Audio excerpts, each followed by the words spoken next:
Aging isn't about slowing down, it's about stepping into your power.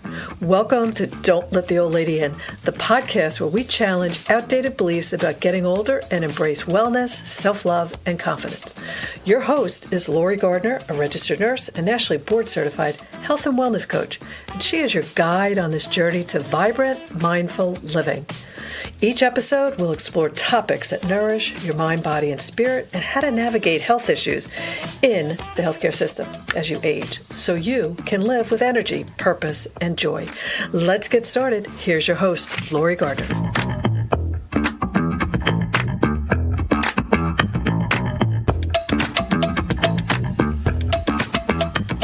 Hello, and welcome back to Don't Let the Old Lady In, the podcast for women who want to age well, live fully, and navigate the healthcare system with confidence. I'm Lori Gardner, registered nurse and health and wellness coach. And today we're diving into a topic that hits close to home for many of us, the work of being a patient with a chronic illness. I want to give you more confidence and clarity when you navigate the healthcare system if you have a chronic illness. So if you or someone you love is living with a chronic condition, you know it's not just the illness itself that can be challenging, it's the daily work of managing appointments, medications, treatments, and navigating a healthcare system that often feels confusing and fragmented. But here's the good news. With the right approach, the right mindset, and support, you can improve your health outcomes while keeping your life as normal and fulfilling as possible. Let's understand the work of being a patient, because it does take work. That's why I have such a thriving business as a nurse advocate, because people realize how much work it is, and they're dealing with a system that is so foreign to them. They want somebody like me at their side, an advocate, an insider, a nurse who knows how to get through all of it. So when we talk about chronic illness, we often focus on symptoms or treatments. But one thing that gets overlooked is the work of being that patient. This is the mental, the emotional, and logistical energy it takes to keep track of multiple appointments and providers, understand medications and potential side effects, coordinate labs, imaging, and follow-ups. Advocate for yourself when care feels fragmented or rushed. For many patients, this can feel like a full-time job on top of everything else in life. And when the system doesn't make it easy, people can feel overwhelmed, frustrated, and even guilty, like they're failing their own health. I've been in the healthcare system since 1980s, and I will tell you it hasn't gotten better. In fact, it's gotten much worse. And it is not designed to make things easy for the patients, so we really have to have our stuff together. So, this is where the concepts called minimally disruptive medicine and patient-centered care come in. So what is minimally disruptive medicine? It's about designing treatment plans that fit the patient's life, rather than forcing the patient to fit their life around medicine. It asks, how can we achieve the best possible outcomes with the least disruption to daily living for you as the patient? And then you have patient-centered care. Meanwhile, it puts you, the patient, at the center of decision-making. It's about listening to your goals, preferences, and values, not just checking boxes or following a one-size-fits-all protocol. When these two approaches come together, patients can maintain better quality of life, experience fewer complications, and feel more in control of their health journey. And honestly, myself as an advocate, I get that from my clients, and they're so appreciative. How do you get these good health outcomes?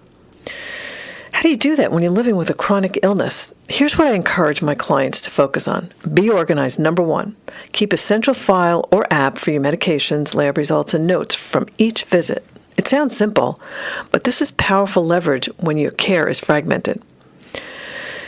Number two, ask the right questions. Instead of just following instructions, ask, how does this fit with my life? Are there any alternatives that would be less disruptive? What does this all mean for me? How do I get this all done? Number three, communicate clearly with your team. Bring notes, keep a symptom diary, and don't be afraid to speak up if something isn't working. I will be coming in the next few weeks doing similar topics. Like I'll be talking about how to prepare for a medical appointment to make it really effective. Have your agenda together. I'll be talking about how to find the right doctor, create the right healthcare team with specialists. So that is coming, and that's all about communication as well. Number 4 is prioritize your energy. Chronic illness can be exhausting. Focus on interventions that give the most benefit for the least burden. Number 5, leverage support. This is where having a private healthcare advocate or coach can make a huge difference. Someone who understands the system can prep you for visits, help interpret medical advice, and even negotiate with providers on your behalf. And this can all reduce overwhelm and improve outcomes dramatically. I could write a book on the clients I've served for the last 15 years, where I have been with doctors, a local doctor, and I know or knew that there were other potential treatments that could get better outcomes. And I got second opinions at Centers for Excellence. And a lot of them were life-changing for them. Huge increase in the amount of people that got better outcomes having somebody by their side. And that is why having an advocate matters. Think of it this way. When navigating a chronic illness, you're not just managing health, you're managing a complex system. And most people weren't trained to do that. A private healthcare advocate or coach can help you streamline communication between multiple providers, understand treatment options, insurance coverage, and costs, prep for appointments so you can get answers instead of just instructions, keep your care focused on your life goals, not just lab numbers. And I always say, if you get audited by the IRS or even just your, annual taxes, you're hiring a CPA, an accountant, right? Let's say you have a legal issue and you got to get that resolved, or you might have to go to the court of law. You're going to hire an attorney. So I ask you, why would you go into this fragmented, complex healthcare system without an expert? That's how I position myself. And having someone by your side is like having a personal guide through a confusing maze, and it reduces your stress, it improves adherence, and helps you achieve the outcomes you truly care about. So if you're listening today and thinking, this is exactly what I need, here's one small step you can take immediately.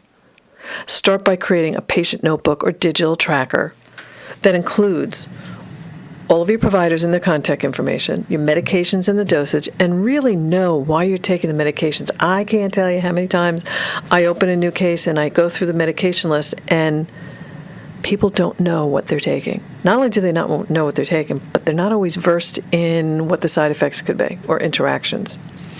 So get that. That's self-education, ladies. We can do that. Also do a symptom tracker and questions for your next appointment. You might have to write it down and track it.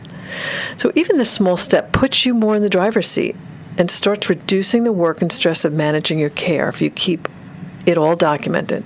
And if you want guidance, personalized strategies, or someone to advocate for you, that's exactly what I do as your healthcare coach. I help women like you navigate the system with confidence, clarity, and less overwhelm. Living with a chronic illness is challenging. I said to a friend the other day, I said, I'm in the late 60s and have had my share of some health issues. So I have some follow-up I have to do and some specialists. And I said, and I still work full-time, I said, wow, making sure I get all the right appointments in and follow-up and so on and so forth, it's like a part-time job. But I make it my business to do it because that's how I get good outcomes, along with all the other things. Like last week I talked about meditation. We have the ability to do some self-healing. So there's this whole, I talk about the mind, body, spirit. But today we clearly are only talking about chronic illness and how do you manage that. So just take a look. And if this, if you found tuning into today's episode helpful, please share it with a friend. There are people out there I meet all the time saying, I wish I knew about you because so-and-so needed help last week. So share this. It's important. But until next time, remember, you can manage your health without letting it manage you. Stay empowered, stay informed, and don't let the old lady in. And that's a wrap on today's episode of Don't Let the Old Lady In. Remember, age is just a number. Your mindset, energy, and passion are what truly define you. If this episode spoke to you, don't keep it to yourself. Share it with a friend. Subscribe and leave a review so we can continue this journey together. You are strong, vibrant, and unstoppable. Until next time, keep living boldly, loving yourself fully, and most importantly, don't let the old lady in.